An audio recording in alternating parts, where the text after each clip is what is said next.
हमारा सीटेट आसानी से क्वालिफाई हो जाए।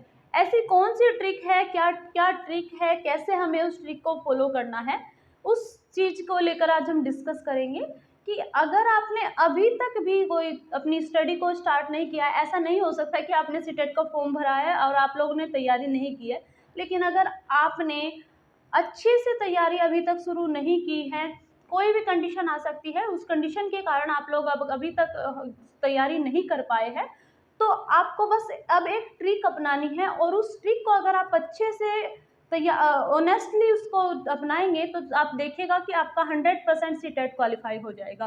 वो ट्रिक हमारी क्या है? पीवाईक्यू। पीवाईक्यू एक ऐसी ट्रिक है जिसको यूज करके, जिसको फॉलो करके हम अपने सीटेट को, क्या किसी भी एग्जाम को बहुत अच्छे से कवर कर सकते हैं। सीटेट देखिए इतना भी हार्ड नहीं है और इतना इजी भी नहीं है, लेकिन क्या करना है आपको, सिर्फ पीवाईक्यू लगाने हैं। और पीवाईक्यू क्या करना है, अगर आपके पास पीवाईक्यू की अभी भी कोई बुक नहीं है तो कोई भी एक बुक आप पीवाईक्यू की ले लीजिए, अभी आपके पास टाइम है।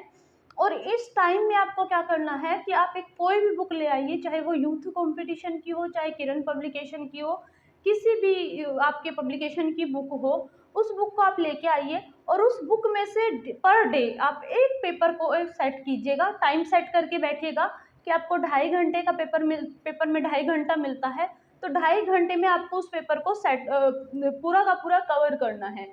तो उस पेपर को जैसे आप लेके बैठेंगे तो उस पेपर को पूरा, जैसे मान लीजिए आप 2018 का पेपर आज लेके बैठे हो और आपको उसके पीवाईक्यू लगाने हैं, आपने अभी तक अच्छे से पढ़ा भी नहीं है। ऑनेस्टली सबसे पहले तो आपको क्या करना है, अपने साथ ईमानदारी करनी है। क्या ईमानदारी करनी है कि आगे पीछे नहीं देखना है कि इसका आंसर अच्छा ये हो सकता है, वो हो सकता है, वो नहीं। आप अपने आप से सोचेंगे कि इसका आंसर क्या होगा, पीवाईक्यू लगाएंगे, पीवाईक्यू लगाते जाएंगे, क्वेश्चन 1, क्वेश्चन 2, क्वेश्चन 3 जैसे आपके होते जा रहे हैं आप उसको करते जाइएगा। क्वेश्चन 4 अगर आपने सपोज करो आपको नहीं हो रहा है तो उसको सर्कल कर दिया, फिर आगे बढ़ते चले गए। फिर उसके बाद क्वेश्चन 5, 6 आप ऐसे ऐसे करते हुए पूरे पेपर को लगा लेंगे, पूरे पीवाईक्यू को सेट कर लेंगे। पूरे पीवाईक्यू को सेट करने के बाद आप काउंट कीजिएगा कि आपके 5 जैसे सब्जेक्ट है, आपके पेडागोजी हुआ, आपका हिंदी हुआ, आपका अगर एसएसटी है तो आपका एसएसटी हुआ, आपका साइंस मैथ है तो साइंस और मैथ हुआ, ईवीएस हुआ। तो इन सब्जेक्ट में आप काउंट करके देखिएगा कि आप 30 में से कितने मार्क्स लेके आ रहे हो, तो उससे आपको एक तो आइडिया ये हो जाएगा कि आपका कौन सा सब्जेक्ट स्ट्रॉन्ग है और कौन सा सब्जेक्ट आपका वीक है। दूसरी बात, जो क्वेश्चन आपके रह गए हैं, देखिए जिन क्वेश्चन को में आप उलझ रहे हैं, जो टॉपिक आपको समझ में नहीं आ रहा है, उन्हीं टॉपिक को आप उठाइए और उन टॉपिक को आप उठाने के बाद क्या करेंगे, उन टॉपिक को उठाने के बाद उनके शॉर्ट नोट्स आप तैयार कर लीजिए और उन शॉर्ट नोट्स को आप अभी साइड में रख देना। मैं ये नहीं कहूँगी कि उनको साथ साथ आप पढ़ते जाइए, अभी उनको साइड में रखना।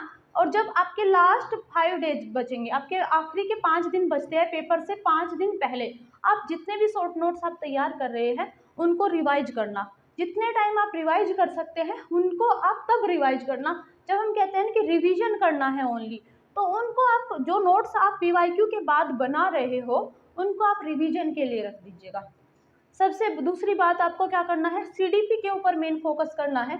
सीडीपी पर इतना फोकस आपको करना है, जैसे आपके कुछ टॉपिक तो ऐसे हैं जहाँ से क्वेश्चन बार बार आता है और आता ही है हर बार, जैसे आपका कोलबर्ग हुआ, वाइगोत्स्की हुआ, जीन पियाजे हुआ, ये 3 आपके ऐसे हैं जहाँ से आपके क्वेश्चन आने ही आने हैं। जीन पियाजे से पहले 1 या 2 क्वेश्चन आते थे, लेकिन अब जीन पियाजे से पूरे पेपर में आपके 4-5 क्वेश्चन तो बन ही जाते हैं। तो जीन पियाजे आप पढ़ लेंगे, वाइगोत्स्की पढ़ लेंगे, आपका कोलबर्ग पढ़ लेंगे, विकास आपका डेवलपमेंट वाला टॉपिक है वहाँ से आप पढ़ लेंगे, बुद्धि वाला चैप्टर आप पढ़ लेंगे। तो इनके आप अब पढ़िए, मतलब पढ़ने का मतलब है आप उनको ट्रिक से या कैसे भी उनके नियम को आप या समझिए, थॉर्नडाइक को आप पढ़िए और उनके शॉर्ट नोट्स आप बनाइए, पीवाईक्यू लगाइए, पीवाईक्यू लगाते जाइए और अपने पेपर को अपने शॉर्ट नोट्स को तैयार करते हुए साइड में रखते जाइए। एक चीज़ तो ये हुई। दूसरा, आपको सब्जेक्ट में आपका जैसे मान लीजिए अच्छी कमांड नहीं है, आप नहीं कर पा रहे हो सब्जेक्ट में, तो सब्जेक्ट में पीवाईक्यू लगाते टाइम उन टॉपिक को आप छांटिए जिन टॉपिक से हर बार या ज़्यादातर क्वेश्चन आ रहे हैं। तो जैसे ही आप उन टॉपिक को छांटना शुरू करेंगे तो आप देखेंगे कि कुछ टॉपिक तो आपके बार बार रिपीट हो रहे हैं, तो उन रिपीटेड जो आपके टॉपिक है उनके शॉर्ट नोट्स आप तैयार कर लीजिए, उनके बारे में आप लिख लीजिए कहीं भी और उनका रिवीजन कीजिए। एक बात आपकी आती है लैंग्वेज की। लैंग्वेज में अगर आप लैंग्वेज को स्ट्रॉन्ग कर लेते हैं तो लैंग्वेज को स्ट्रॉन्ग करने से आपका क्या होगा, आपके बहुत अच्छे मार्क्स यहाँ से आ जाते हैं। हिंदी पर इतना ध्यान दीजिए, अगर आपकी हिंदी अच्छी है तो हिंदी पे मेन फोकस कीजिए, अगर इंग्लिश अच्छी है तो इंग्लिश पर मेन फोकस कीजिए। पैराग्राफ की इतनी प्रैक्टिस आप लोग कर लीजिए कि आप पैराग्राफ देखते ही झट से उसके आंसर को टिक करते चले जाए, ठीक है। तो ये ट्रिक है, इस ट्रिक को आप फॉलो करेंगे तो इजीली आपका सीटेट क्वालिफाई हो जाएगा। सीटेट में आपको क्या करना, आपका बस इतना ही है, इस ट्रिक को फॉलो कीजिए और आप आसानी से सीटेट को पास कर जाएंगे। तो आज के लिए बस इतना ही।